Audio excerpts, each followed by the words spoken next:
Thibaut Garnier, bonjour. Vous êtes le candidat du Rassemblement national à Villeurbanne. Vous avez 26 ans. Comment vous avez été accueilli par les historiques du mouvement à Villeurbanne qui ont finalement été un peu mis de côté pour vous laisser à la place? Alors bonjour Angèle, merci de me recevoir déjà.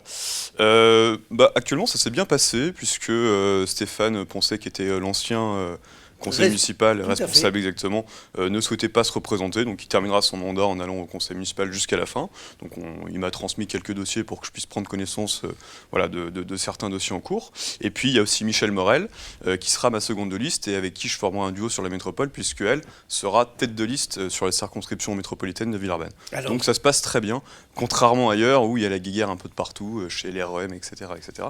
Donc je trouve qu'à ce niveau-là c'est plutôt pas mal chez nous. Alors Thibaut Garnier, pour l'instant la droite traditionnelle semble pas en mesure de présenter une liste à Villeurbanne. Et il leur reste 3 semaines, un mois. Ouais, donc, et il en reste pas longtemps. Oui, alors quelle va être votre stratégie pour tenter de séduire les électeurs traditionnels de LR pour qu'ils votent pour vous? Je crois que j'ai même pas besoin de stratégie en soi, puisqu'ils ont bien vu avec Mme Aziza, qui, déboutée de son investiture LR, est allée 3 jours plus tard gratter à la porte de LREM pour faire avec M. Bonnel, vous savez, celui qui avait déclaré qu'il se foutait de sa circonscription, donc de Villeurbanne, faire un duo un peu par défaut avec lui. Donc d'une part, ils n'ont pas de candidat sur le municipal, et leur ancienne tête de liste est filée chez les REM.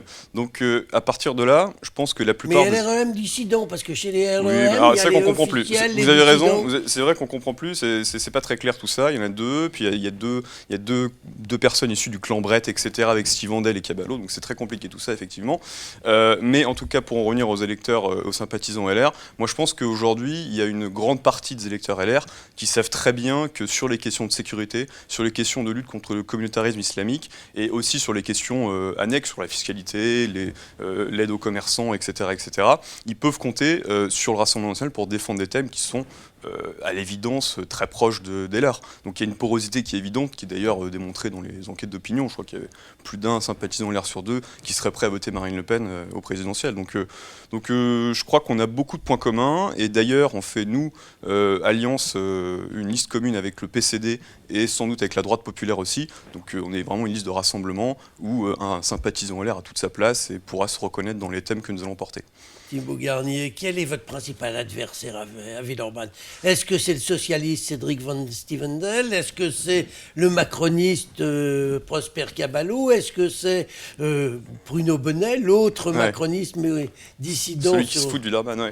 Voilà, député de Villeurbanne. C'est qui votre principal? Ou est-ce que, je ne sais pas, c'est Madame... Madame Bessillier. Madame Vessillier, qui est la candidate Europe Écologie. Exactement, ouais. Alors c'est vrai que c'est une élection très ouverte, puisqu'il y a beaucoup de candidats. Il y a effectivement, comme je disais, 2 candidats qui sont issus du clan Brett, donc M. Steve Vandel et M. Caballo.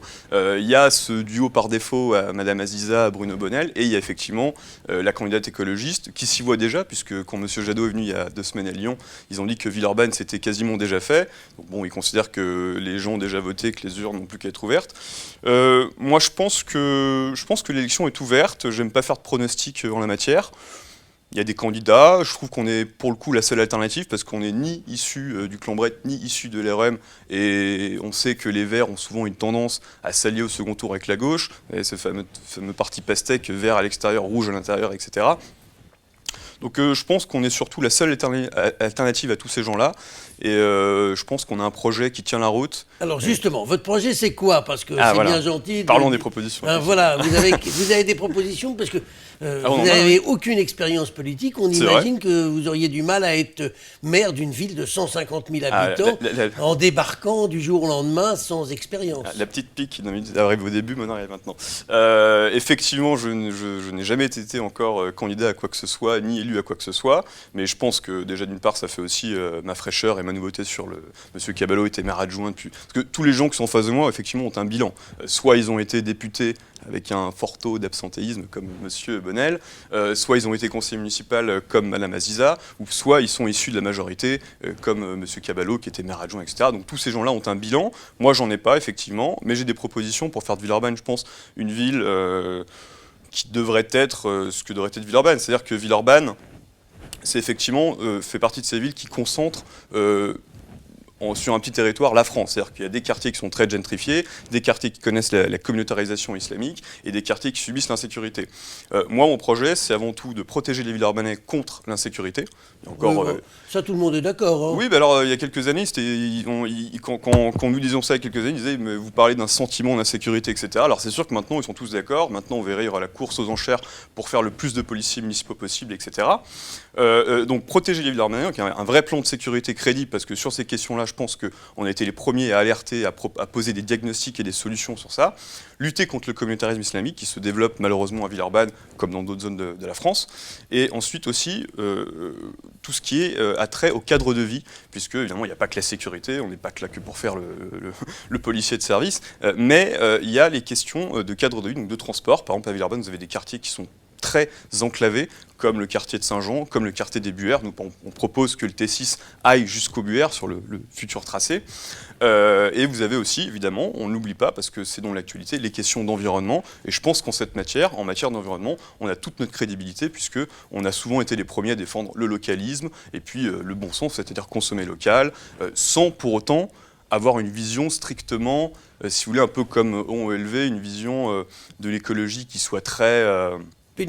punitive, on met des taxes, on fait tout pour faire les poches aux gens. Non, nous on a une vision qui soit pragmatique de tout ça. Un peu comme vous, je pense qu'on a pour le coup un programme de bon sens, c'est-à-dire il y a un problème de sécurité, on le règle. Il y a un problème de communautarisme, on ne cède pas un pouce de république par rapport à ça. Et puis concernant les autres thèmes, on règle ça avec pragmatisme et bon sens. Voilà, c'est le tempo. Je pense qu'on aura bien compris ce que vous voulez faire. Avant de nous quitter, Thibault Garnier, juste un petit mot. Pour mener le combat métropolitain, votre parti a choisi l'ancien élu mélenchoniste Andréa Cotarac. Est-ce que vous aurez des insoumis sur votre liste aussi? On n'aura pas d'insoumis sur notre liste. Alors moi, mon premier engagement politique, il y a très longtemps, c'était au MRC. Quand j'avais 22 ans, mais je ne suis pas très resté très longtemps, je suis vite allé au Rassemblement National. Donc non, on n'aura pas d'insoumis. On aura des gens qui viennent de tout horizon politique, des gens qui sont même apolitiques, qui sont simplement des Villeurbanais, qui pensent que leur ville va mal et qu'on est la solution à leurs problèmes. Mais il y aura des gens du PCD, il y aura de la droite populaire, donc sera une liste quand même assez complète, autant dans les profils que dans les parcours politiques. Rendez-vous le 15 et 22 mars Exactement. Pour voir si les électeurs ont été sensibles à votre discours et s'ils vous ont permis d'obtenir le score que vous avez l'air d'espérer. Thibault Garnier, je vous remercie. Merci beaucoup Angèle. Merci beaucoup.